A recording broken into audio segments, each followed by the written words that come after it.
pong si Sir Chavit Singson ay nabu ng mga ralihista dahil nag-walkout po ito dahil nga hindi pinansin ng mga organizer nung rally mga kababayan. So ngayon, pakinggan po, basahin po muna natin etong balita na nakita natin galing po sa Balitang Kwento Serbisyo na kung saan mga kababayan sabi nga dito, straight from the ground. Chavit Singson, boo, by sa mga ralihista mga kababayan. So sabi pa dito, breaking news. Chavit Singson was booed by rallies while leaving the anti-corruption rally late afternoon on Sunday at People Power Monument. Singson made an exit after he was ignored by rally organizer. Singson had always been in the middle of corruption controversy, either the accuser of the accused mga kababayan. So ngayon kung titingnan nyo, ang nakakapagtaka dito, wala bang nagbigay ng advice kay Sir Chavit Singson na wag na lamang pumunta dun po sa rally na yon? Kasi alam naman po natin na nai-issue din po etong si Sir Chavit Singson mga kababayan dahil nga sa nakuha nila na kontrata na nagkakahalaga ng 2.7 billion pesos nung kanilang construction firm. So ngayon kung titingnan nyo mga kababayan, ito nga po yung sinasabi ko. Sa dami ng mga sinabi niya about kay Presidente, sa dami ng mga kwento at sama ng loob na inilabas niya, hindi pa rin talaga naniniwala sa kanya ang mga kababayang Pilipino po natin. Bakit natin nasabi mga kababayan? Kasi isipin nyo pong mabuti ha. Isipin nyo mabuti.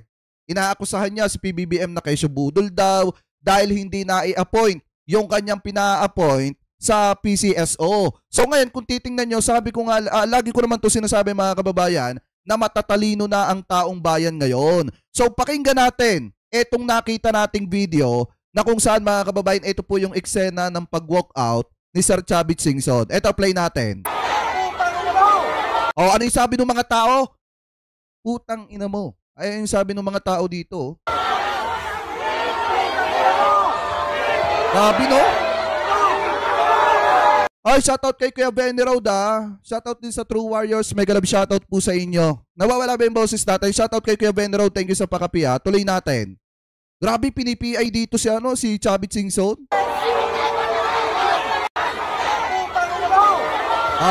Ito yung mas maliwanag na video mga kababayan. Tuloy natin yan dito. Yan. Wait lang tanggalin na natin to. Yan. Ito yung mas maliwanag. Nung nag-walk out siya, play natin.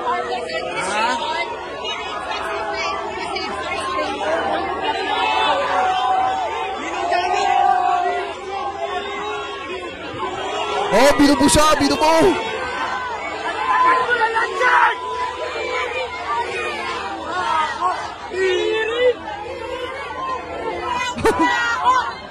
Kadiri daw! Kadiri, kurakot! Sabi ng mga nag-aano mga kababayan sabi ng mga naandi dito sa rally nung nakita nila, eto pong si Sir Chavit Singson. At saka mga kababayan, ito yung pinakamasakit dyan. Hindi siya pinansin, di umano nung mga organizer noong rally. Akala ko ba mga kababayan, di ba nagsalisalita siya nung isang araw, paninira kay Presidente, paglalabas ng sama ng loob at panunumbat, di ba dapat makakakuha siya ng simpatya kahit papaano sa mga kababayang Pilipino natin. Pero baligtad po yung nangyari. Kasi nga, lagi naman po nating sinasabi mga kababayan, na yung mga naitulong ni Sir Chavit Singson at nung ibang mga malalaking tao dyan kay Presidente nung tumatakbo si PBBM noong 2022 mga kababayan sa pagka-presidente, yan po ay nasuklian na ni PBBM. Bakit natin nasabi? Kasi unang-una ginampanan ni PBBM ng maayos yung kanyang trabaho. Kaya lang naman kasi mga kababayan nagkakaroon ng kaguluhan dito sa ating bansa kasi nga dahil po kay Vice President Sara Duterte. Ikaw ba naman? Etong si Sir Chavit Singson, maglalabas siya ng sama ng loob, magbibigay ng komento patungkol sa teritoryo ng Pilipinas. Alam naman natin na mainit yan na pinag-uusapan hanggang sa ngayon. Tapos sasabihin mo na parang okay lang na winawater cannon ang ating mga kasundaluhan dyan sa West Philippine Sea. Kaya hindi na rin nakakapagtaka kung bakit galit sa kanya ang mga kababayang Pilipino natin. Tuloy pa natin mga kababayan. Kadiri daw.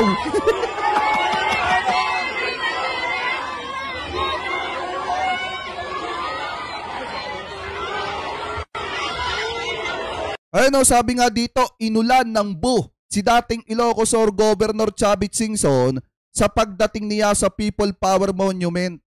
Ibig sabihin mga kababayan, binash po etong si Sir Chavit Singson doon sa mismong rally. Kasi nga, eto naman po kasing purpose ng rally dito ng mga kababayan Pilipino natin, laban sa anti-corruption mga kababayan, laban po sa corruption.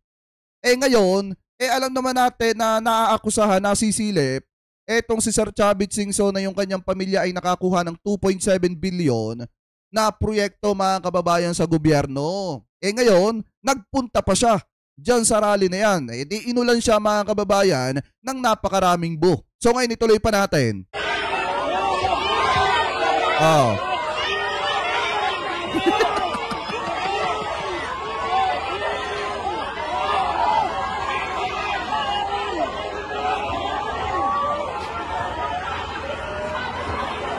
Ang saklap!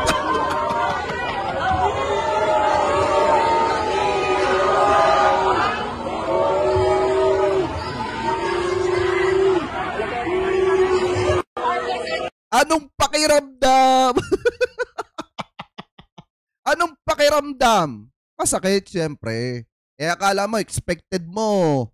Pagdating mo doon, sasaluduhan ka ng mga tao na madadatnan mo. Pero ang nangyari, mga kababayan, inulan lang ng buh. Tapos alam nyo pa yung pinakamasakit dito, na ipahamak pa mga kababayan itong sina Boss Toyo, yung mga kababayang Pilipino natin, especially yung mga bata.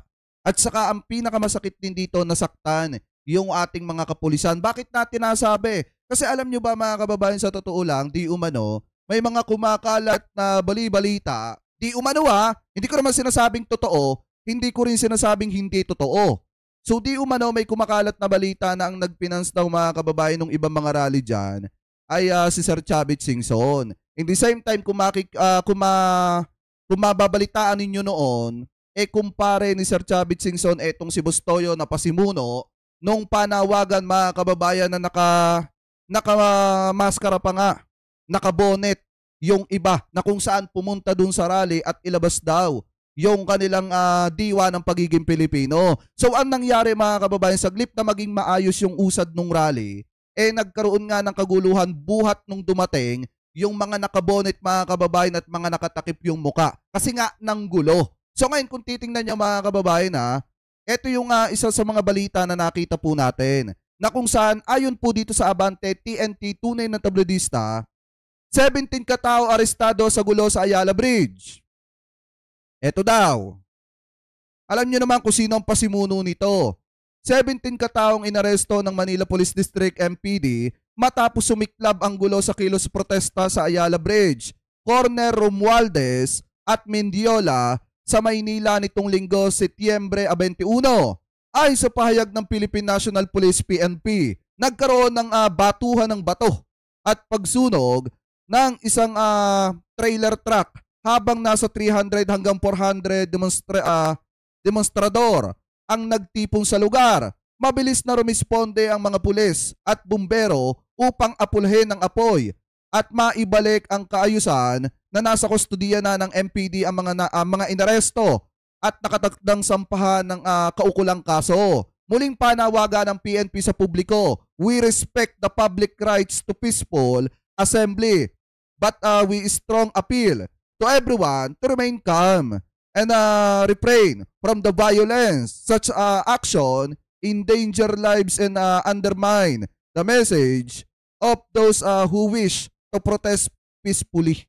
Yan po yung sabi dito mga kababayan ng PNP. Kasi nga, ayos naman kung tutusin, ayos naman po yung usad nung rally. Kaso nga lang, kaya gumulo mga kababayan, dahil nga dumating yung mga nakatakip ang muka na mga nakaitim mga kababayan at nagsimula ng gumawa ng kaguluhan. So sabi pa dito mga kababayan, dagdag pa nila, the PNP remains committed to safeguarding both the public and demonstrators. We will continue to exercise maximum tolerance, but we will also act against anyone who causes harm of damage property. Rest assured, those responsible for this act will be held accountable under the law.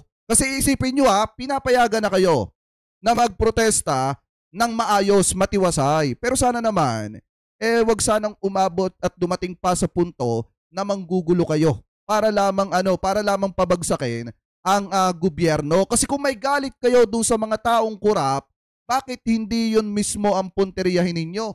Yung mga kurap sa tingin ninyo. Hindi mga kababayan yung Malacanang, balak nyong atakihin at sunugin, pabagsakin ng presidente. Kasi lagi naman natin tong sinasabi mga kababayan Unang-una, ang presidente ang nagsiwalat ng maanumalyang flood control na yan. Si PBBM mismo ang nagbulgar sa publiko at uulitin ko, hindi po naguhugas kamay dyan si presidente. Bakit? Dahil unang-una alam ng presidente na may mali mga kababayan at may pagkukulang yung kanyang gobyerno. Bibihira yung presidente na kayang umamin ng pagkukulang ng kanyang gobyerno. So paano naging hugas kamay dyan ang presidente? Maliwanag na inaamin niya yung kakulangan ng kanyang gobyerno. Anyway, ituloy pa natin. Sabi pa dito, samantala nagpapatuloy ang kilos protesta laban sa korupsyon sa Mindiola na dinaluhan ng iba't ibang grupo. So ngayon, bakit nga ba natin nasabi mga kababayan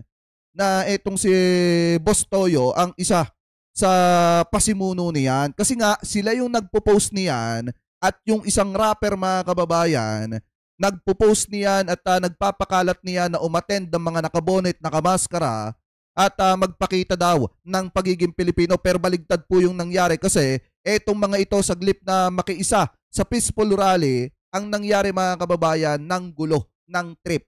Kaya kung makikita nyo, may mga kaguluhan na nangyayari dyan po sa isinasagawang rally. Especially kasama din dyan sina Makagago mga kababayan. Kaya nga hindi maikakaila na ma-connect yan.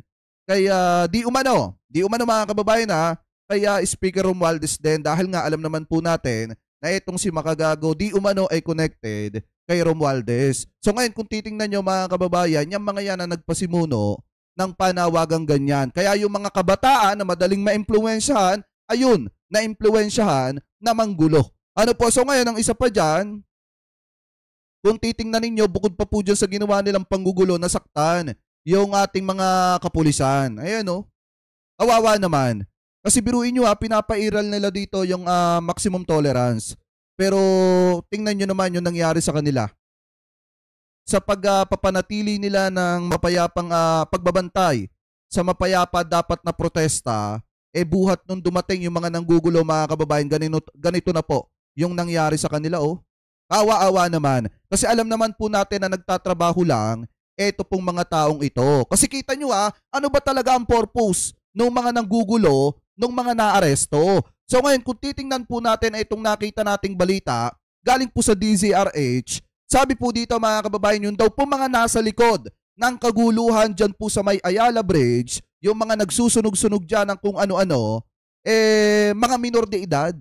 Mga minor de edad daw mga kababayan yung nasa sa likod. So sabi po dito, minors behind Ayala Bridge, torching incident allegedly so to burn the palace. Ibig sabihin mga kababayan, ang target talaga nilang anuhin yung palasyo daw po, yung Malacanang.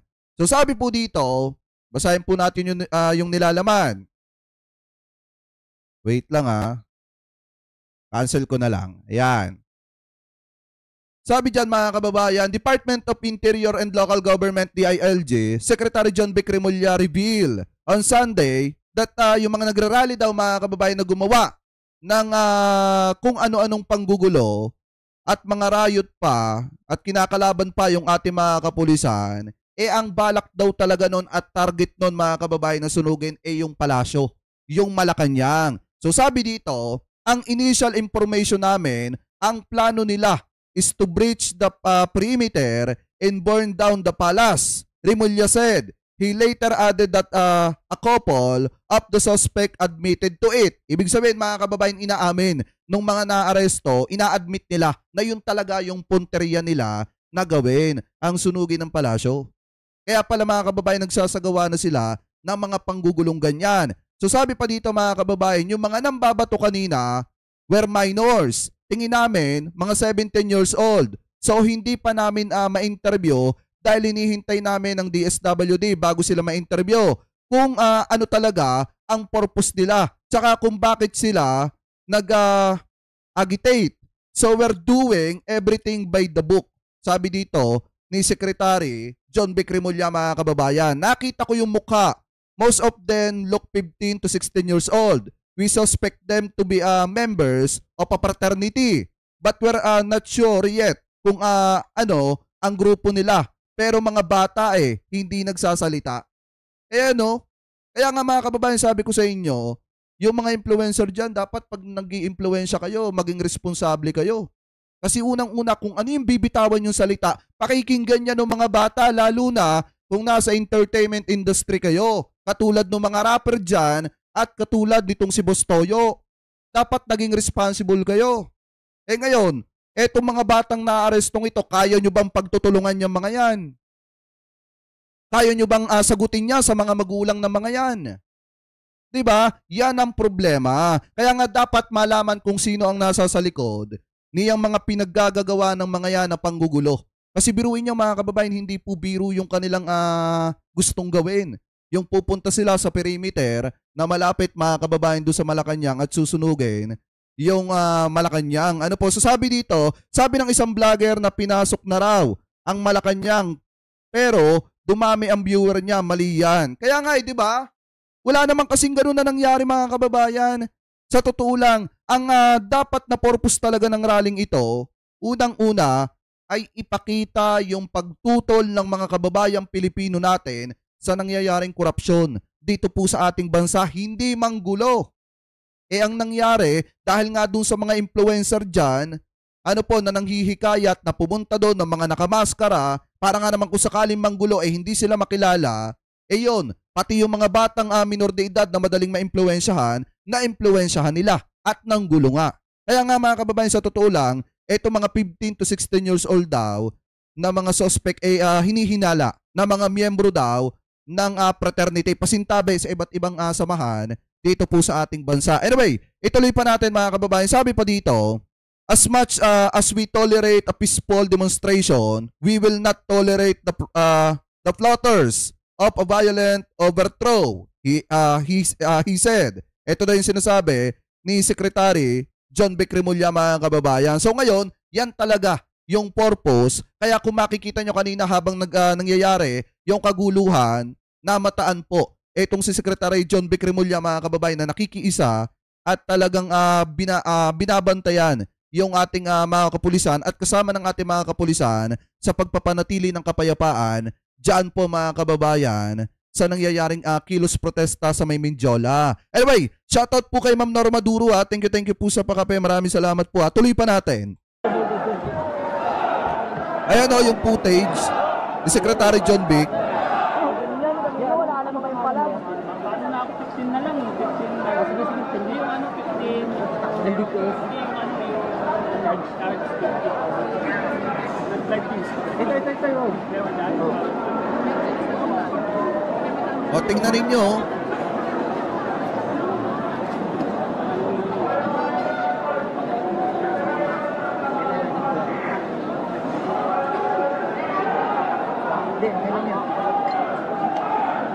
Alam nyo, sa totoo lang nakakaawa nga yung may nakita pa nga akong isang pulis, mga kababayan, na pinagtulong-tulungan pa. Alam nyo, nakakaawa yung ating mga kapulisan. Hindi po natin sila kalaban. Tandaan nyo yung mga kababayang Pilipino po natin na nagrarally, hindi po natin kalaban yung mga kapulisan. Kasi unang-una kaya na andyan po sila, binabantayan po kayo para mapanatili yung kapayapaan. Hindi naman po porket pinayagan kayo na magrally, gagawa na po kayo ng mga kaguluhang ganyan. Diba? Kaya po kayo pinagbigyan, pinayagan na magrally para mag-express ng inyong saloobin patungkol po sa nangyayaring korupsyon dito po sa ating bansa. Pero dahil nga dun sa panawagan ng mga tao dyan, mga kababayan, na ginagamit yung kanilang impluensya sa publiko para maimpluensyahan yung mga kabataan, nagkakaroon po talaga ng kaguluhan. Anyway, tuloy pa natin.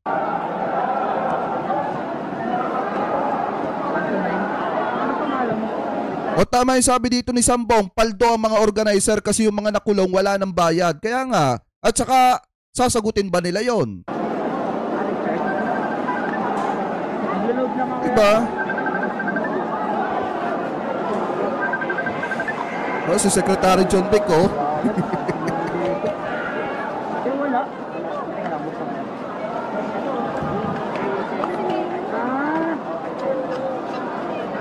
Grabe kasi ang daming tao talaga kanina. Ayun, I-10 pala.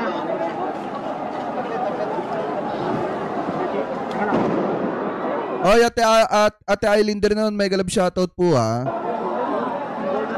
Sa ano yun? Sa mga tao yun. Hindi. Bawi na ba ito ng Dirgas sa mga At saka dun sa mga vlogger na nagla-live na kesyo pinasok ang Malacanang, kesyo pinasok ang Kongreso, sinunog ang Kongreso tsaka Senado. Huwag po kayo basta maniniwala doon kasi unang-una, maliwanag naman po ang agenda nitong rally ng iba mga kababayang Pilipino po natin. Peaceful rally para ipanawagan yung pagkundina nila sa maanumalyang nangyayari na korupsyon dito po sa ating bansa, especially sa issue ng flood control. So yung mga nagsasabi na sinunog na Malacanang, wala pong katotohanan yan. Abo at nabash, etong si Sir Chavit Singson, na-aresto din yung mga minor de edad mga kababayan na may mga takip yung mukha na gumawa ng kaguluhan dyan po sa rally na yan. So comment below na lamang po